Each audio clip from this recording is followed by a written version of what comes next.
Hello everyone, আসসালামু আলাইকুম। ঈদ মুবারক। ঈদের দিনের ব্লগে সবাইকে ওয়েলকাম জানাচ্ছি। কোরবানির ঈদ উপলক্ষে প্রায় 4টা রোজার মতন আমার আম্মু করেছে। পরের দিন ঈদ ছিল, তাই আগের দিনের রোজার ইফতারি কিছু আয়োজন করেছিলাম আম্মুর জন্য, যেমন কলার পিঠা, বেগুনি আর কিছু ফ্রুটস। তার সাথে দুধ সেমাইও বানিয়ে নিয়েছিলাম, যেহেতু পরের দিন ঈদ। ঈদের জন্য সেমাইয়ের মধ্যে এই সেমাইটাই আমার কাছে বেশি বেস্ট মনে হয়।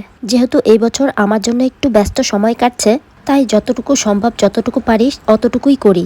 এই বছরটা আমার জন্য একটু ডিফারেন্ট ঈদ কেটেছে।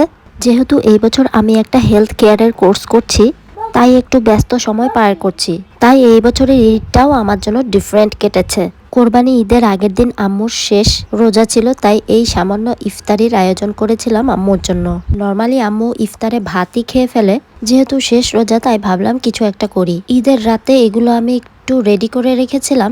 আগের দিন রাতেও রান্না করার সময় হয়নি, আর ঈদের দিন সকালে আমার তিরুচিনো মানে ইন্টার্নশিপ, তাই এই বছর ঈদের রান্নাটা আর করতে পারলাম না নিজের হাতে। তবে আলহামদুলিল্লাহ আম্মুর হাতে ঈদের খাবার খাওয়ার সৌভাগ্য হয়েছে।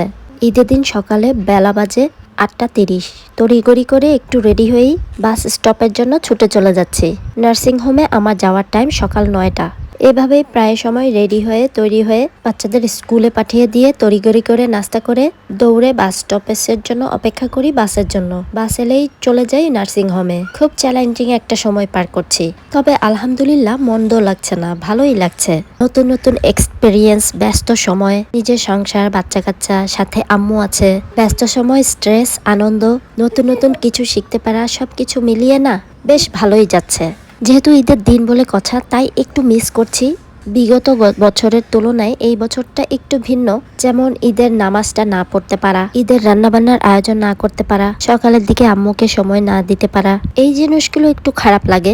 তবে দিন শেষে আবারও পরিবারের সাথে দেখা মিলে বাসায় ফিরে আবারও আম্মুকে বাসায় ফিরে দেখতে পাই, এটাই সবচেয়ে বড় শান্তি। ঈদের কথা ভাবতে ভাবতে চলে এলাম নার্সিংহোমে, এরেসা লুঙ্গনি আমেরিকান হসপিটালে। কাজ করতে ভালোই লাগে। মানুষকে সেবা দেওয়া বা মানুষকে সেবা দিতে পারছি, বা কিভাবে মানুষকে সেবা দিতে পারি, কত শত এক্সপিরিয়েন্স যে করছি।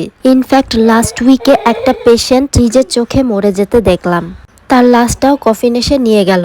বৃদ্ধর বয়স ছিল 95 বছর। না ছিল কোনো পরিবার পরিস্বজন। বৃদ্ধর নাম ছিল ফদর। তার চেহারাটা এখনো আমার চোখে ভাসে। হাতে গোনা খুব কম মানুষকেই সরাসরি মরতে দেখেছি, তার মধ্যে দেখেছি নিজের দাদুকে আর এই বৃদ্ধ ফদরকে। মুহূর্তটা বড় কষ্টের, ইমোশনাল, ধরে রাখা খুবই কঠিন। আর বারবার মনে হতে থাকে আমরাও একদিন এভাবে মারা যাব, চলে যাব দুনিয়া ছেড়ে। পেশেন্টকে সেবা দিয়ে এসে বারান্দায় এসে বিশ্রাম নেই আর কত শত কথা চিন্তা করি। এখানে বারান্দার ভিউটা খুব সুন্দর, পাহাড়, গাছপালা, সবকিছু দেখে মন ভরে যায়। প্রাইভেসির কারণে পেশেন্টদের কোনো ভিডিও করতে পারি না। এদিকে আমাদের এলাকায় কোরবানি ঈদের নামাজ সম্পন্ন হচ্ছিল। প্রতি বছরের মতন এই খোলা জায়গাটায় ঈদের নামাজ উদযাপিত হয়। খুব মিস করলাম এই বছর, নামাজটা মিস হলো। বাচ্চাদের পাপা নামাজ পড়ে এসে আমার জন্য একটু ভিডিও করে নিয়ে এসেছিল। নার্সিং হোমে বসে বসে ভিডিওগুলো দেখছিলাম আর খুব মিস করছিলাম।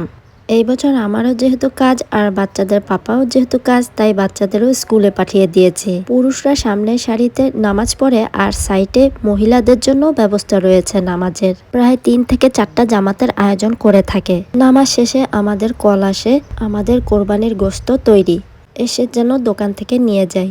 তাই বাচ্চাদের পাপা ছুটে চলে গেল মাংস নিয়ে আসতে।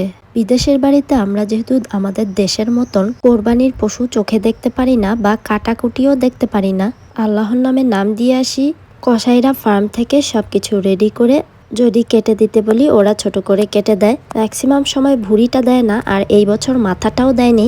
ভুঁড়ি, মাথা, পা এগুলা নিতে চাইলে আপনার এক্সট্রা করে কিনে নিতে হবে। বিদেশের বাড়িতে কোরবানির ঈদটা খুবই সহজ, কেটে কুটে রেডি করে দেয়া হয়। জাস্ট বাসায় এসে প্যাকেট করে নিজের জন্য কিছু, বাকিটা মানুষজনকে, আশেপাশের প্রতিবেশীদেরকে বিতরণ করলেই হয়ে যায়।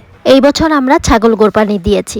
আমরা প্রতি বছরই প্রায় বিগত 5 বছর ধরে ইতালিতে কোরবানি দিচ্ছি। সরাসরি ফার্মে না গেলেও এভাবেই বাঙালি কিংবা অ্যারাবিক শপে কোরবানির জন্য আল্লাহর নামে বিগত বছরগুলো এভাবেই কোরবানি দিয়ে আসছি। আলহামদুলিল্লাহ 18 কেজি কোরবানির মাংস হয়েছে এবছর। এই বছর আমার ইন্টার্নশিপের জন্য নার্সিং হোমে যাওয়ার কারণে ঈদের জন্য কোনো রান্নাবান্না করতে পারিনি। বাসায় এসে দেখি আম্মু সব তৈরি করে রেখেছে। আমি জাস্ট এসেই খেয়েছি, তারপর বাচ্চাদেরকে খাওয়াতে বসেছি। মেয়েকে খাওয়ানোর পাশাপাশি হাতে মেহেন্দি দিয়ে দিলাম।